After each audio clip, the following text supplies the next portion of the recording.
December 26, 1996, the morning after Christmas, should have been a joyful day, but in Boulder, Colorado, it became a nightmare.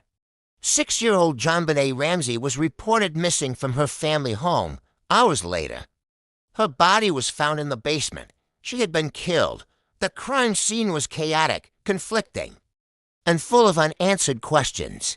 And to this day, more than 2 decades later, no one has ever been charged. This is the case that divided a nation. JonBenét Patricia Ramsey was 6 years old, a child beauty pageant contestant known for her blonde curls and stage presence, a girl with a bright smile whose life was tragically cut short. Her father, John Ramsey, was a successful businessman. Her mother, Patsy Ramsey, was a former beauty queen. They were a picture-perfect family, at least on the surface. On December 25th, the Ramsey family spent Christmas at home, dinner, gifts. Family time, all normal, later that night. JonBenét went to bed while her parents and older brother, Bert, stayed up late wrapping gifts. Nothing seemed amiss. At around 5:30 a.m., on December 26th, Patsy claimed she found a long handwritten ransom note in the living room.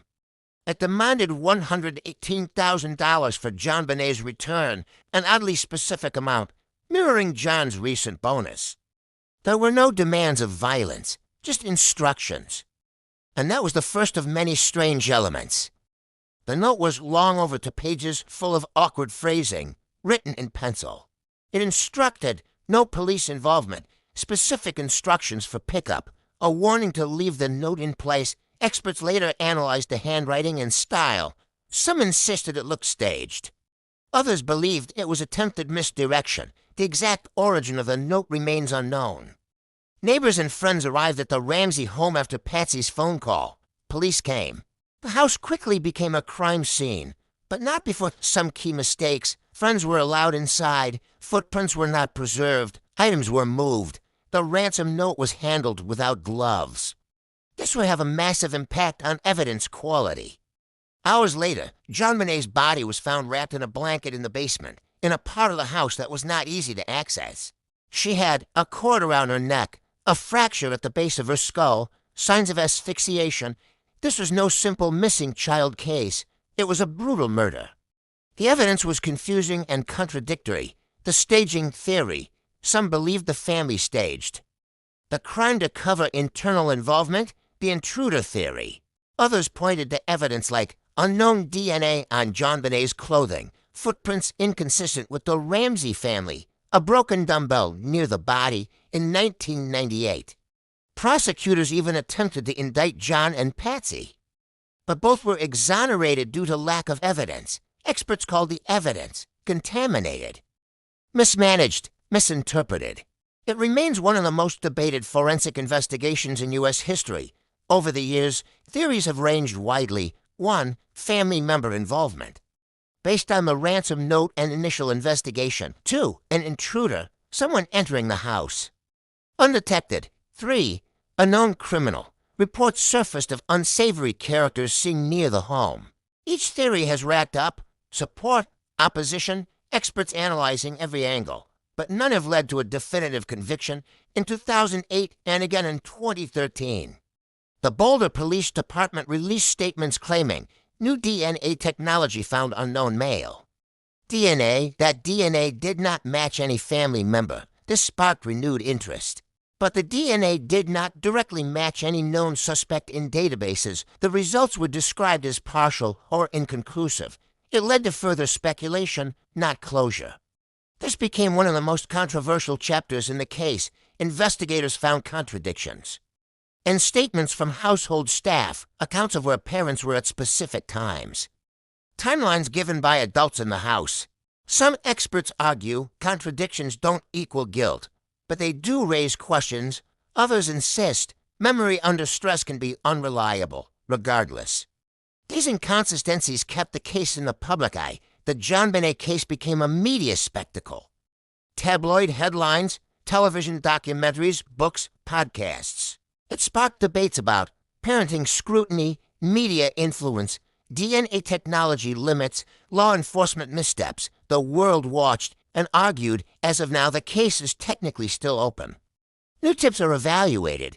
DNA technology continues to evolve. Families still hope for answers. Public interest remains strong, and although decades have passed, the mystery has not faded because the world still wants the truth. Even decades later, experts still point to several early missteps that shaped the entire case. Multiple individuals inside the house, officers allowed friends, family acquaintances, clergy, and neighbors to walk freely throughout the home. This introduced footprint overlap, fingerprint contamination, moved objects, and disturbed fibers. These issues severely impacted forensic consistency. The basement wasn't thoroughly checked until hours after cops arrived. John Ramsey himself discovered JonBenét's body, an action that, while understandable emotionally, disrupted the crime scene. The ransom note was touched without gloves, was moved from its original location, and was not photographed in its exact position. This meant no clear forensic chain of custody, no reliable fingerprint sampling, and no ability to recreate exact scene positioning. Experts agree the early hours determined the trajectory of the entire investigation. The JonBenét case became one of the earliest media-fueled crime phenomenons, 24/7 news cycles. Networks covered every rumor, every theory, every interview, often without verification. Investigators later admitted the media storm pushed the case in directions it was never supposed to go. Some outlets portrayed John and Patsy as suspects, the family as evasive, and the police as incompetent. Public opinion fractured long before any evidence was properly evaluated.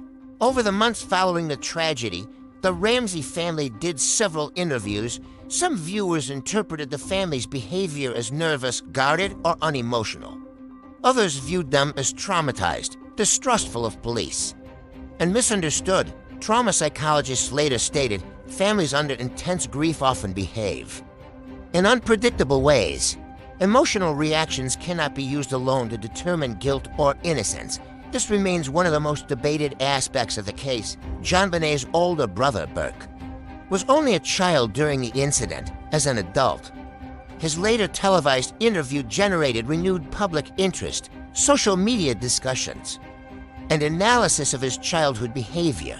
Experts emphasize that childhood interviews are not reliable evidence. Children cannot be expected to recall traumatic events accurately, and public perception does not equal fact. Still, the interview reignited the case for a new generation. Many supporters of the intruder theory point to a possible entry route. The basement window, one broken window showed a moved suitcase, cobweb inconsistencies, and marks on the sill. Some investigators believed it may have been used as an entry point or staging, or simply unrelated. The debate continues.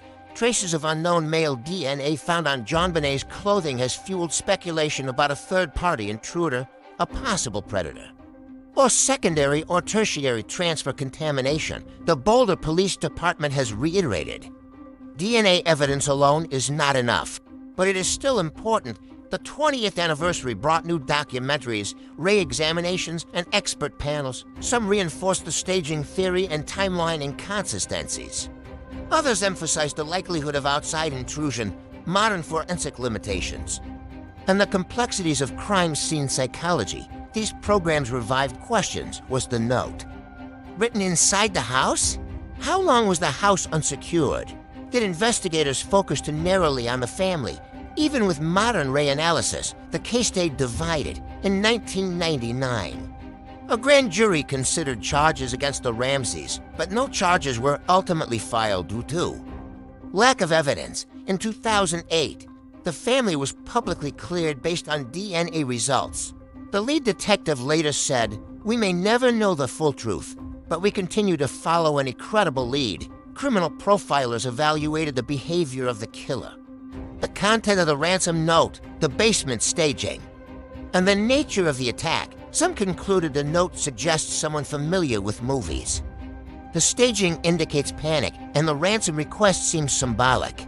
Others concluded the intruder theory aligns with opportunistic crime, and the DNA suggests an outside party. To this day, experts disagree.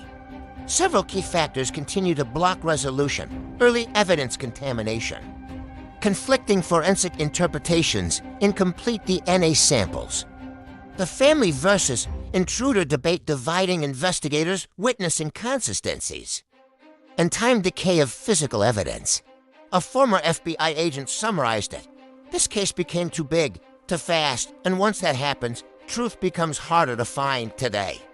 The JonBenét Ramsey case remains one of America's most studied crimes, one of its biggest unsolved mysteries, and a reminder of the importance of precise forensic handling more than 25 years later. People still search for answers, and JonBenét's memory still impacts families, investigators, and the entire country.